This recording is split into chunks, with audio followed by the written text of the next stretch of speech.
Hello guys, இன்னைக்கு என்ன செய்ய போறோம்னு பார்த்தீங்கன்னா வாழைக்காய் ஃப்ரை தான் செய்ய போகிறோம். இதுக்கு முதல்ல வாழைக்காயை கட் பண்ணிக்கலாம் வாங்க.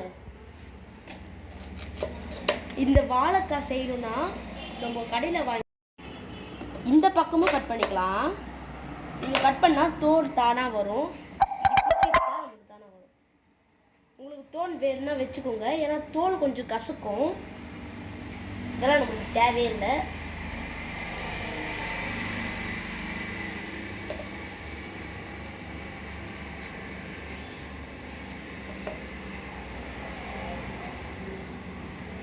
இந்தமாரி ஃபுல்லாக வெள்ளையை எடுத்துடணும்.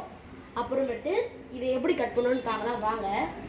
ஃபஸ்ட்டு இப்படி சைடாக கட் பண்ணிடணும். இது நம்மளுக்கு தேவையில்லை. இப்போது இதுமாரி ஸ்லைஸாக கட் பண்ணணும்.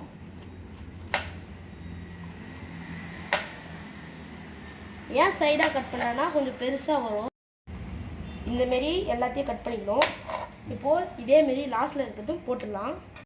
இப்போ இதுலேருந்து தட்டில் போட்டுக்கலாம்.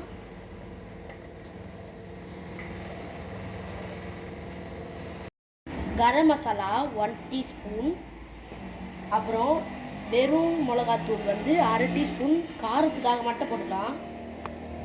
அப்புறம் கார்ன்ஃப்ளவர் மாவு தேவையான அளவு போட்டுக்கலாம். நம்ம எவ்வளோ கிறிஸ்பியாக வேணுமோ அவ்வளோ அளவு போட்டுக்கலாம். நெக்ஸ்ட்டு தேவையான அளவு உப்பு. நீங்கள் எத்தனை வாழைக்காய் போடுறீங்களோ அவ்வளோ அளவுக்கு உப்பு தேவைப்படும். அப்புறம் சிக்கன் மசாலா, டேஸ்ட்டுக்காக சிக்கன் மசாலா தான் இந்த ரொம்ப டேஸ்ட் தருவது. இது வந்து அரை டீஸ்பூன் போடலாம். நெக்ஸ்ட்டு காரம் தடைக்கிற பொருள்னால் இந்த மிளகாத்தூள் தான். இதுவும் அரை டீஸ்பூன் போட்டுக்கலாம். இன்னும் காரம் வேணும்னா இன்னொரு அரை டீஸ்பூன் போட்டுக்கலாம்.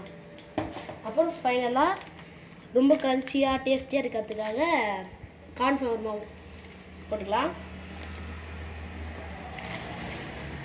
இதுதான் நம்ம மசாலாவுடைய பொருள். வாங்க இப்போ இது எல்லாத்தையும் மிக்ஸ் பண்ணிக்கலாம். இப்போ நல்லா பிசைஞ்சாச்சு. இப்போ தேவையான அளவுக்கு தண்ணி ஊற்றி பிசைஞ்சிக்கலாம். நல்லா தண்ணியாக பிசையணும், அப்போ தான் இந்த மசாலாலாம் உள்ளே இறக்கும். இன்னும் கொஞ்சம் தண்ணி ஆட் பண்ணிக்கலாம்.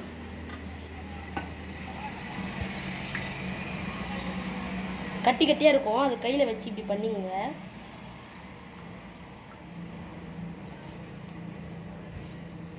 இப்போ நல்லா மாவை பிசைஞ்சாச்சு. இப்போ வாழைக்காய் எடுத்து இதில் போட்டுக்கலாம். ஒன்று தான் எடுத்து போடணும். இப்படி பரட்டிட்டு உங்களுக்கு வேணுன்னா மீன் ஷேப்பில் கூட கட் பண்ணிக்கலாம். மீன் இல்லாதவங்களுக்கு. நீங்கள் வெஜ்ஜாக இருந்தால் எல்லாத்தையும் எடுத்து போட்டு இந்தமாரி பிசைஞ்சிக்கலாம். பார்த்து பண்ணணும், எல்லாத்துக்கும் அளவாக தான் பண்ணணும். நீங்கள் நிறையலாம் போடக்கூடாது. இப்போ நல்லா எல்லாத்தையும் தடவியாச்சு. இப்போ 10 நிமிஷம் ஊற வச்சுட்டு பேர் நம்ம எண்ணெயில் பொரிச்சு எடுத்துடலாம் வாங்க. இப்போ எண்ணெய் நல்லா காஞ்சிச்சு. வாங்க இதை எடுத்து எண்ணெய்க்குள்ளே எப்படி போட்டுக்கலான்னு பார்க்கலாம். எண்ணெய் காஞ்சிச்சான்னு பார்க்கணும், அப்புறம் தான் போடணும். ஒன்று ஒன்றா போட்டுக்கலாம்.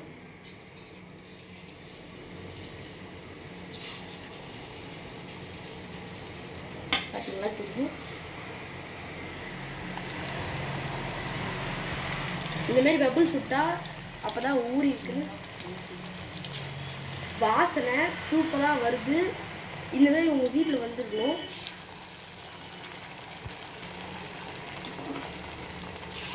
வச்சு ஒரு 5 மினிட்ஸ் குக் ஆகும்.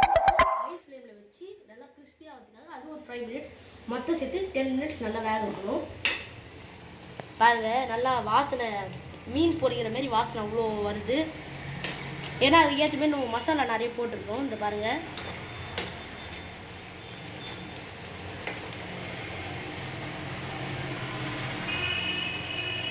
இப்போ 5 மினிட்ஸ் ஹை ஃப்ளேமில் வச்சுக்கலாம். பாருங்கள் எவ்வளோ கிறிஸ்பியாக சூப்பராக வந்திருக்கு. இந்தமாரி நல்லா கலர் விட்டுனே இருக்கணும். நம்ம 2 to 3 டைம்ஸ் நல்லா இந்தமாரி பண்ணினே இருக்கணும். அதுக்கு நிறைய நட்டிலாம் பண்ணக்கூடாது, உடஞ்சிடும்.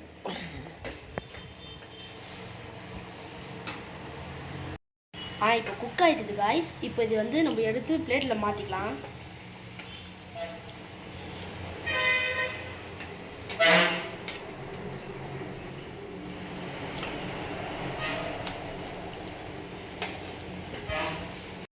இதை பாருங்கள், உங்களுக்கு எடுத்து காமிக்கிறேன் எப்படி கிறிஸ்பியாக சூப்பராக ரெட் கலரில் வந்திருக்குன்னு.